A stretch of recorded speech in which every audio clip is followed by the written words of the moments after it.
Language interpretation of proceedings is available to watch on Parliament Live TV. We now start with questions to Prime Minister. Sally Ann Hart. Mr. Speaker. Mr. Speaker, as this will be the final PMQs of this session, I wanted to remind the House of what we have achieved.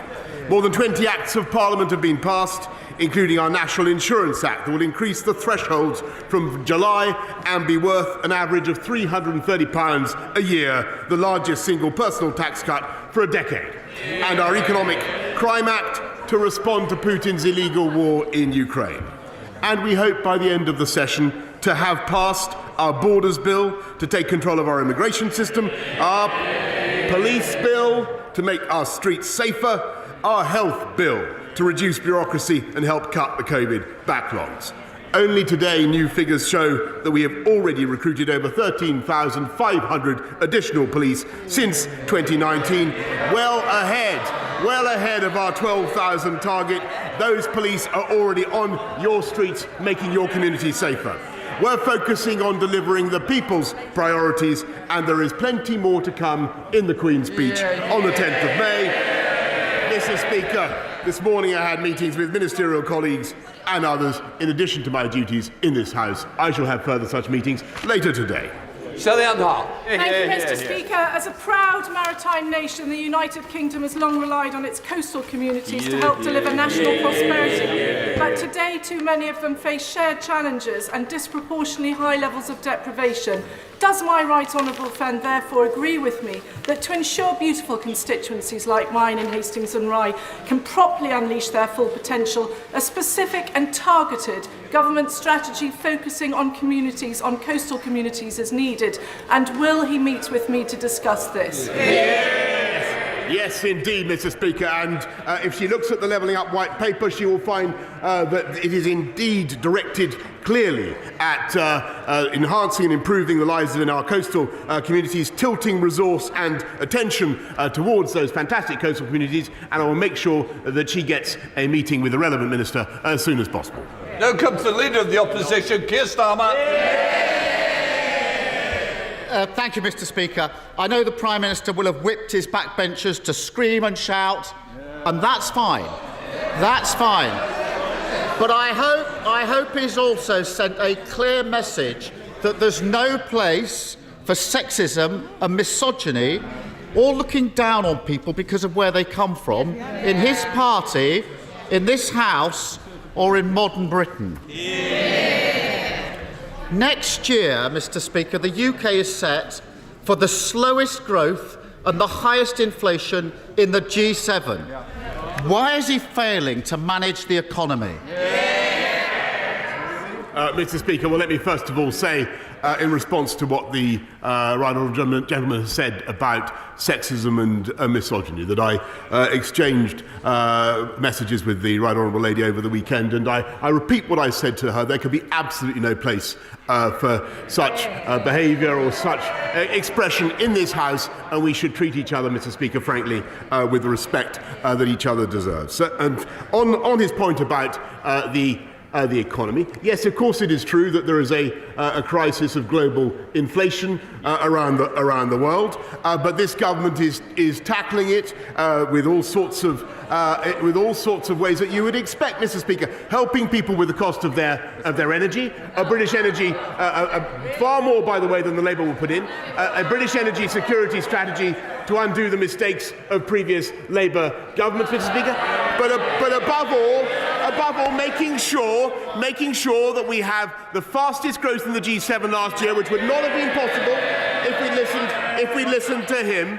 And if we listened to him, we would have frankly never have come out of lockdown, Mr. Speaker, in July last year. And never forget, Mr. Speaker, that no Labour government has left office with unemployment lower than when they came in. Mr. Speaker, he sounds like the comical alley of the cost of living crisis. He pretends the economy is booming, but where there are problems, they're global. But in the real world, our growth is set to be slower than every G20 country except one, Russia. And our inflation Our inflation is going to be double the rest of the G7.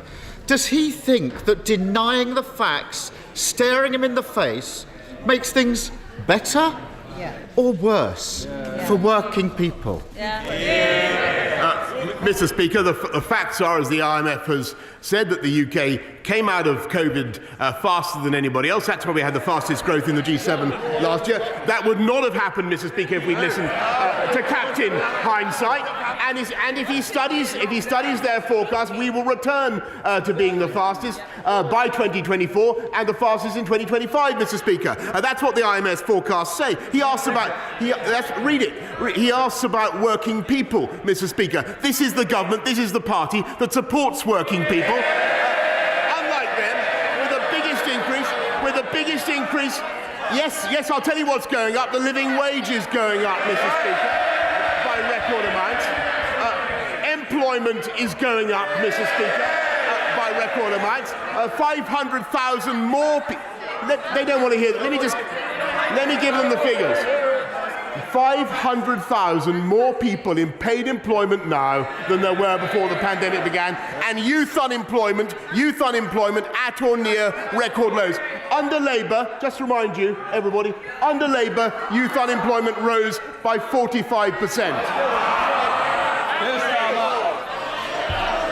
Mr. Speaker, this must be the Oxford Union debating skills we've been hearing so much about. Failing to answer the question, rambling incoherently, throwing in garbled metaphors. Powerful stuff, Prime Minister. Here's the problem. It's not just his words that are complacent, it's his actions as well. The cost of living crisis was blindingly obvious months ago. But he said worries about inflation were unfounded. And he backed a tax-hiking budget. Does he think that his choice to be the only leader in the G7 to raise taxes during a cost of living crisis has made things better or worse for working people? Mr. Speaker, as I've just explained to the House, and I'll repeat it once more, this government and our Chancellor cut taxes on working people. The national insurance contribution went down, Mr. Speaker, by an average of £330. But if he's talking about the health and care levy, maybe that's what he's droning on about. Look at the health and care levy, Mr. Speaker. That is what is enabling us to pay for 50,000 more nurses, to pay for clearing the COVID backlogs. How tragic, how pitiful that the party of Bevan should now be opposed to that investment in the NHS, Mr. Speaker. Mr. Speaker, he's an ostrich, perfectly happy keeping his head in the sand. Working people are worried about paying their bills. They're spending less and cutting back. That's bad for business and bad for growth. Working people are looking for help.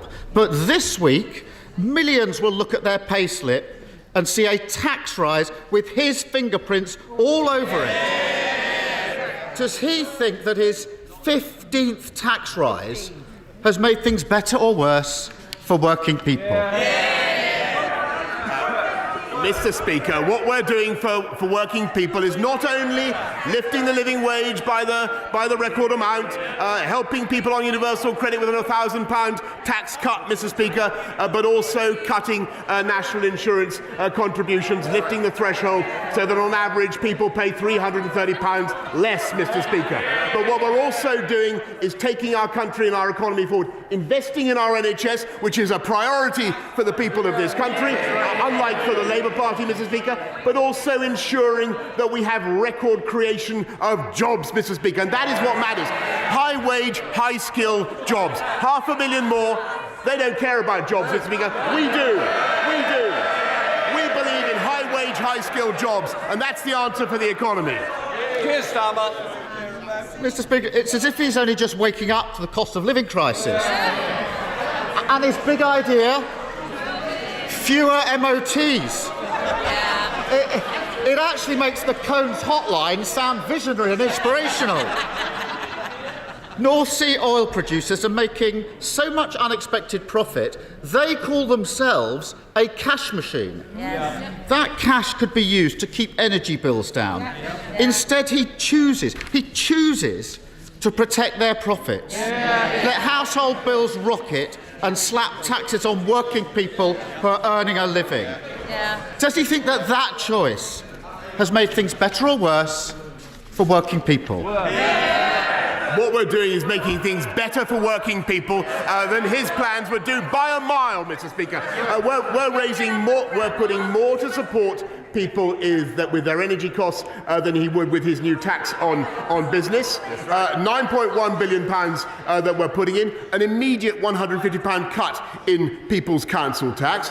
Their thing only raises £6.6 billion. And what it does is it clobbers the very businesses that we need to invest in energy to bring the prices down for people across this country. Clean, green energy, the wind farms, the hydrogen that this country needs. And what this government is also doing, Mr. Speaker, is reversing the tragic, historic mistake of the Labour Party in refusing to invest in nuclear. We're going to have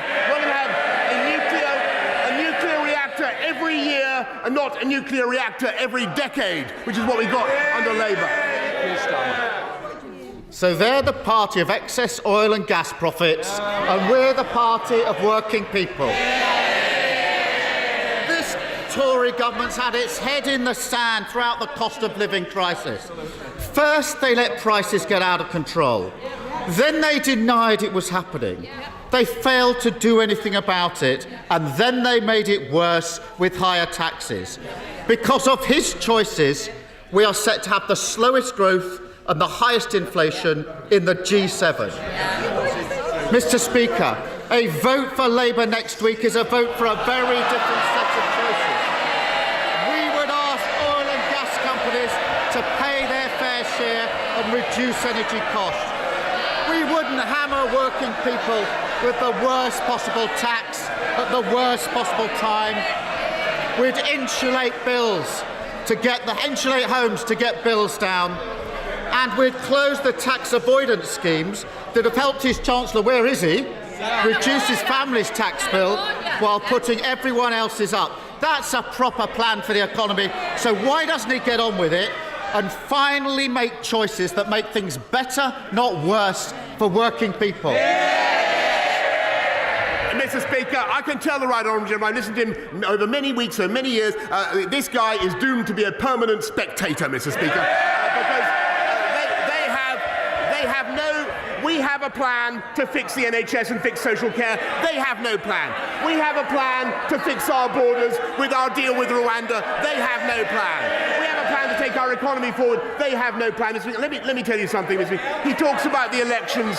He talks about the elections in a few days' time, Mr. Speaker. Let me remind him that everywhere you look, a Labour administration, it is a bankrupt shambles, Mr. Speaker. Hammersmith Council Labour-run Hammersmith spent £27,000 on EU flags, Mr. Speaker, 2 years after the referendum. Labour-run Nottingham Council bankrupt because of their investment in some communist energy plan of the kind that he now favours.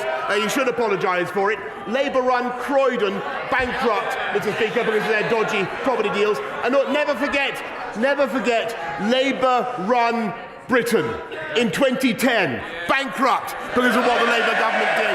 And they said they had no money left. Mr. Speaker, he looks at council tax. Look at the difference between, he boasts he lives in Islington or Camden or somewhere like that.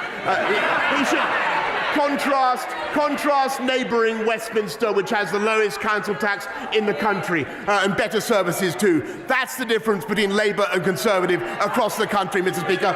Vote Conservative on the 5th of May.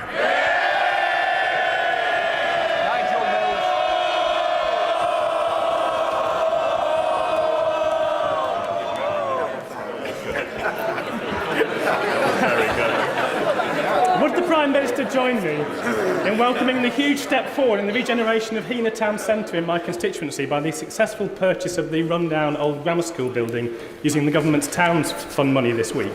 And would he agree that's exactly the sort of local delivery people should be voting on in next week's local election? My honourable friend is entirely right, and those are the issues on which people are going to be voting. And as I said, they're going to be voting for better value, for better services and lower council taxes, and I hope they'll be voting Conservative. Now comes the Leader of the SNP, Ian Blackford.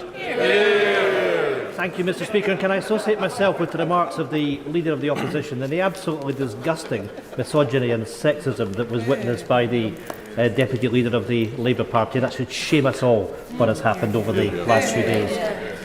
Mr. Speaker, this morning the Trussell Trust confirmed that 830,000 children across the UK are being left to depend on emergency food parcels. So instead of convening a Tory talking shop at Cabinet, the Prime Minister should be acting to help those children and help families through the cost of living emergency. If he is genuinely looking for ideas to tackle this Tory-made crisis, he'd be wiser to look beyond his Cabinet colleagues, who of course know that he won't be there for very much longer. So, as a parting gift, here's an idea for the Prime Minister. The Scottish Government has introduced and now doubled the game-changing Scottish child payment of at least £1,040 a year, helping those families who are being the hardest hit. Is the Prime Minister prepared to match this payment across the UK to help families through this emergency? Mr. Speaker, what we're doing to help families, and of course it's important to do everything we can to help families in a tough time. And that's why we've massively increased the funds available to local councils to support families that are having a particular hardship. The Holidays and Activities Fund, now running at £200 million, is there as well. We will do everything we can to support families throughout this period when we're dealing with the aftershocks of the COVID pandemic, Mr. Speaker. But if I may say so, I think this is another example, and he may not appreciate me pointing this out, but it is true, as another example of the vital strength of our economic union and the importance of support from the UK Treasury, which is what he gets. Ian Blackford. My goodness, Mr. Speaker, we have children facing poverty. The Scottish Government are responding by the child payment, and by the way, it will increase again later this year, and we get nothing. We get nothing but empty words from the Prime Minister. It was plenty of desperate pre-election waffle that we heard earlier, but I'll take it as a no. There is no support for hard-pressed families. It is clearer by the day that the Prime Minister's supposed plan to fight the Tory-made cost of living crisis is not only non-fiscal, it's non-existent. So, Prime Minister, I'll try again. Here are 3 other ideas for the Prime Minister that would help families with soaring costs right now. Scrap his national insurance tax hike, reverse the Tory cuts to universal credit, and match Scotland's 6% benefits rise instead of imposing a real term cut. 3 things that will make a difference to millions of people. Has the Prime Minister come to terms with the reality that if he fails to act now, the voters will send him and his sleaze-ridden party a message by voting SNP next Thursday? Mr. Speaker, we're helping families up and down the country with the universal credit. He asked about universal credit. We're tapering it so that people get another £1,000 in their pockets. Working people get another £1,000 in their pockets. We're helping families in the way that I have described, Mr. Speaker. And just to remind the House that under this government there are now far fewer children in workless households than there were before this government came in. And that is because we believe in championing work, championing employment, and helping people into high-wage, high-skilled jobs. That's what counts. And as for our respective political longevities, well, I wouldn't like to bet on him outlasting me, Mr. Speaker. Laura Farris. Thank you, Mr. Speaker. Last April, the Berkshire West CAM service received an additional £120 million to tackle waiting times for autism and ADHD diagnoses. 12 months on, they have outlined a general ambition to reduce delays, but have set no targets or timescales for improvement, with some families still waiting 2 years for their child to be seen. Does my right honourable friend agree that when significant investment of public money is made, people have the right to know how and when services will be improved? And would he support my campaign for a 12-month maximum wait for any family in West Berkshire seeking a diagnosis of this kind? She's absolutely right, and it's a great campaign that she's running, Mr. Speaker, and the government is indeed providing the funding to improve autism and learning disability services, but it's also important that people get the diagnosis that the assessment that they need within 12 weeks, and the measures in our health and care bill will approve local accountability for those services. Sir Geoffrey Donaldson. Thank you, Mr. Speaker. The Road Haulage Association has confirmed that the cost of moving goods from this part of the United Kingdom to Northern Ireland has risen by 27% in the first year of the operation of the protocol. The Irish Sea border is harming our economy. It is undermining political stability in Northern Ireland. Next week, the people of Northern Ireland will go to the polls to elect an assembly. What hope can the Prime Minister give to the people of Northern Ireland that this protocol will be removed and that Northern Ireland's place within the UK internal market will be restored? I thank him very much, and I think that what the whole House will want to support is the balance and symmetry of the Good Friday Agreement. That's what really matters. That's a great legacy for all of us, and it's vital that the protocol or that the arrangements we have in Northern Ireland should command the support of all sides, and that's what this government will undertake to ensure. Ben Bradley. Thank you, Mr. Speaker. I'm grateful to the Prime Minister for the additional funding and support that Mansfield has received over recent years for education and skills, for tackling crime, and for our town centres. We'll be bidding into the Levelling Up Fund as well this spring. Mansfield residents now want to see the tangible outcomes of those capital funds for the town centre. So could my right honourable friend look seriously at how we might help accelerate the process, often lengthy process, of getting from successful funding announcement to spades in the ground so that my residents can benefit from those investments? My honourable friend is a fantastic champion for Mansfield and indeed a wider area, and I'm delighted that Mansfield was awarded £12 million as part of the town's fund. I can't endorse any specific project, but the next round is coming up shortly and will be announced in the autumn. Caroline Lucas. Thank you very much, Mr. Speaker. 56 members of this House are under investigation for sexual misconduct, and that includes 3 of his cabinet ministers. The Prime Minister has just rightly said that there can be no place for sexism and misogyny in this House. So can he now confirm whether he considers that sexual harassment, apparently unlike bullying and lying, is grounds for dismissal under the Ministerial Code? Thank you, Mr. Speaker. And of course, sexual harassment is intolerable, and it's quite right that members should now have a procedure by which they can bring that to the attention of the House authorities. And I think that's a good thing. And of course, it's grounds for dismissal. Brown. Thank you, Mr. Speaker. Financial scams have grown dramatically in recent years and are now the most common form of crime, harming millions of families every year. Most of them are enabled by online platforms such as Facebook and Google that make vast profits from advertising fraudsters. Does my right honourable friend, the Prime Minister, agree with me that those companies that profit from promoting fraud should help pay the cost of fraud, and that online platforms should compensate victims that they help create? And will he work with me to achieve that end? Look, I have to say, Mr. Speaker, to my honourable friend who I've known for many years, I think this is typical of his creativity. We are going to look at exactly how we could make that kind of measure work. I think it's important that we proceed with care and get it right, and I'm going to make sure that he has a meeting with the relevant minister in DCMS as fast as possible. Vicky Foxcroft. Thank you, Mr. Speaker. Hundreds and thousands of people are still shielding. They're living in fear of COVID as they know the vaccine hasn't mounted an antibody response for them, and they remain at increased risk of serious illness or death. There is hope, though, Evershed, which gives immunocompromised people 83% protection for 6 months. Sadly, The government hasn't ordered any of this, despite the MHRA giving approval on the 17th of March. Now, I appreciate the Prime Minister might not have all of the details to hand, so will he meet with me to talk about this life-saving and life-changing drug?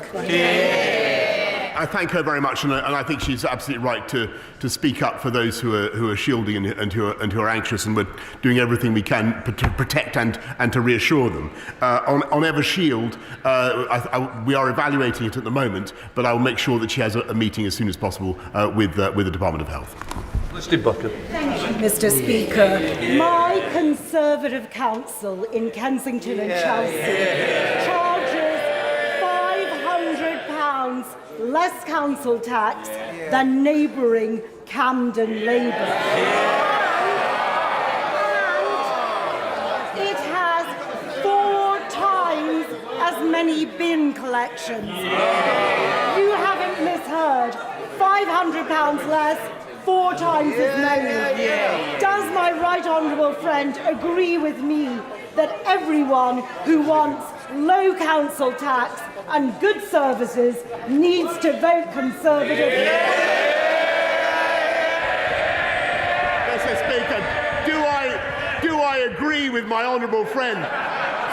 There is not a syllable with which any sensible person in this country could possibly dissent. Thank you, Mr. Speaker. Last week, the Daily Telegraph, not normally a paper that I read, but I did read this headline that said Northern Ireland could be forced to follow EU rules on COVID tests. The Chancellor told the House that Northern Ireland could benefit from moves to scrap VAT on energy efficiency measures because of the protocol. So now the protocol's restrictions threaten a shortage of COVID tests in Northern Ireland. So can I ask the Prime Minister, the financial cost of the protocol can be measured, but the true cost in relation to VAT, to medicines, to COVID tests and damaged relationships is much greater. When is the government and my Prime Minister going to restore our place in the United Kingdom? I thank him very much, and there is clearly an economic cost to the protocol. And that is also now turning into a political problem and an imbalance in sentiment about it. We need to rectify that balance for the sake of the Good Friday Agreement on which this country depends. Paul Holmes. Thank you, Mr. Speaker. By 2025, Liberal Democrat Eastleigh Borough Council will have a debt of £650 million, which stands at £6,300 for every resident in Eastleigh. Does the Prime Minister think that it is acceptable for this council to become a speculative property developer? And what advice would he give to my constituents next week to put a stop to this casino council and its profligate ways? My honourable friend is completely right about Eastleigh Borough Council, the debts they have run up, and I can't even see the leader of the Liberal Democrats in his place. Not even delivering value for money for his own constituents, Mr. Speaker. Mr. Speaker, the cost of household food bills is set to rise by £271 this year as prices soar. The supermarkets are lowering their prices to help customers struggling to buy food. And the Resolution Foundation have reported that 1.3 million low-income Britons will be pushed into absolute poverty by the cost of living crisis.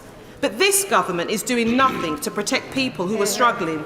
If the supermarkets are stepping in to protect people's pockets, what will the Prime Minister do? What we've done just in the last few months is put £22 billion in to help people with, excuse me, Mr. Speaker, with the cost of living. But I want to pay tribute and to those businesses which are now trying to protect consumers from the impact of the global inflation crisis. And the fact is that many businesses now do have the cash reserves, not to take prices, as they put it, but to shield consumers from the impact, and I hope that they do so. Stride. Mr. Speaker, I've recently been contacted by my Ukrainian counterpart, the chair of the Ukrainian Treasury Committee, with some ideas as to how we can further tighten the screw on the Russian economy, particularly through the international tax regime. And I was, of course, able to affirm the full support of the Ukrainian people from right across this House. And also, the gentleman concerned, of course, knows the work that my right honourable friend has done to promote sanctions internationally. But would he consider meeting with me to consider these new proposals that are being brought forward so that we make sure no stone is unturned in facing up to Putin's vile regime? I thank my right honourable friend for what he has been doing and what his Select Committee has been doing in this area about tightening the screw on Putin's regime.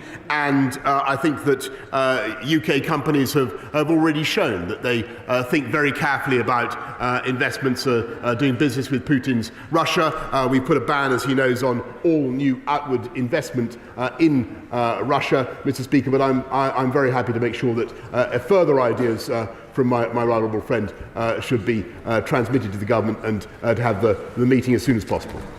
Jeff Smith. Thank you, Mr. Speaker. Last night we learned that the Home Secretary put the member for Wakefield on an expert panel offering advice on sexual exploitation. At the time, he was under a police investigation following allegations he assaulted a minor, for which he's since been found guilty. He sat on this panel long after the Conservative Party had received a complaint from his victim. Isn't the Prime Minister ashamed that his party didn't take the victim seriously and put someone who abused a minor in such an important position? And does he wish to take the opportunity to apologise to them?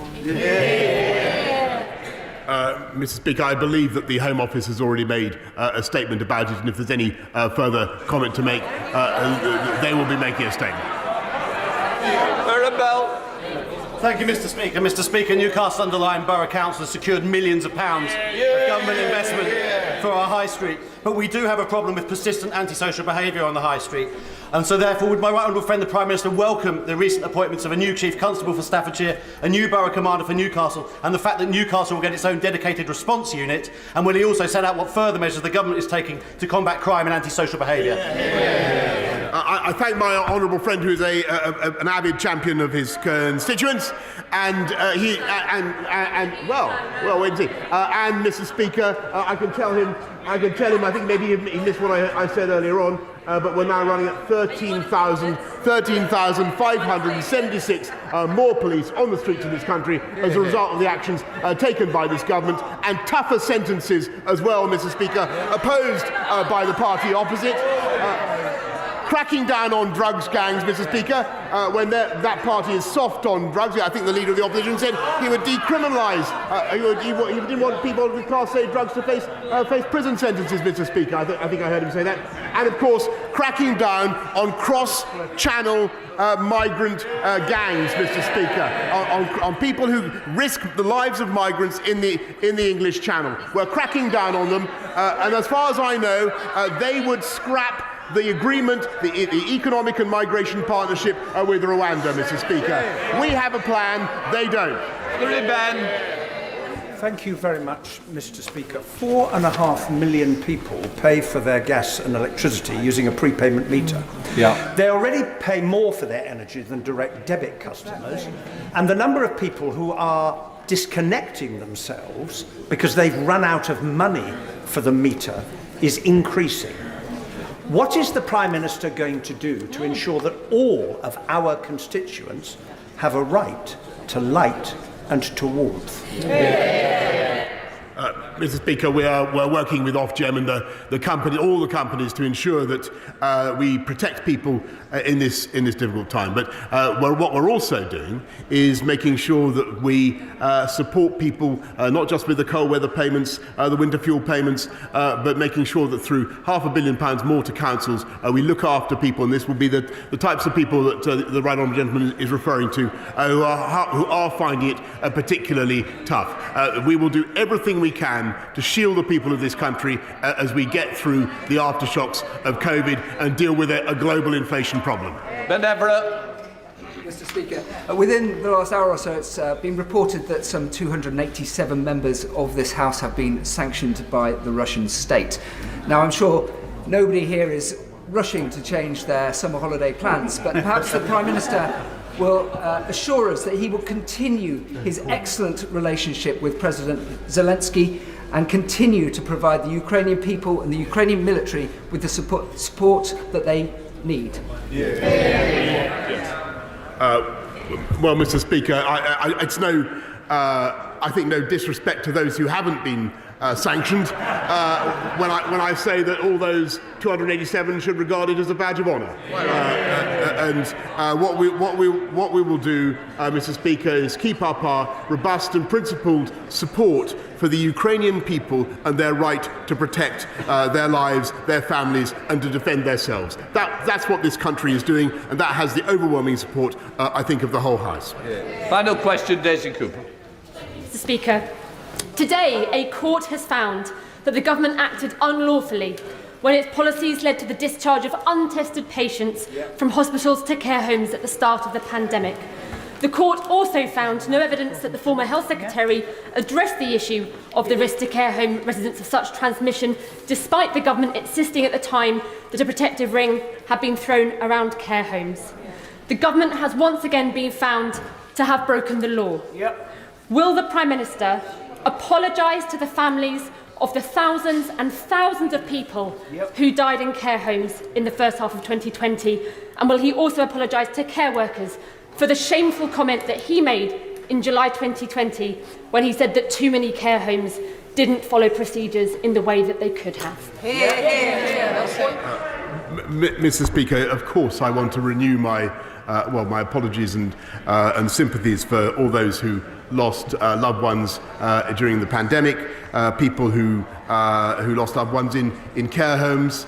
And I want to remind the House of what an incredibly difficult time that was and how difficult that decision was. And we didn't know very much about the disease. And the point I was trying to make, to which she refers, is the thing that we didn't know in particular, Mr. Speaker, was that COVID could be transmitted asymptomatically in the way that it was. And that was something that I wish we had known more about at the time. As for the ruling that she mentions, we will study it and we will, of course, respond further in due course.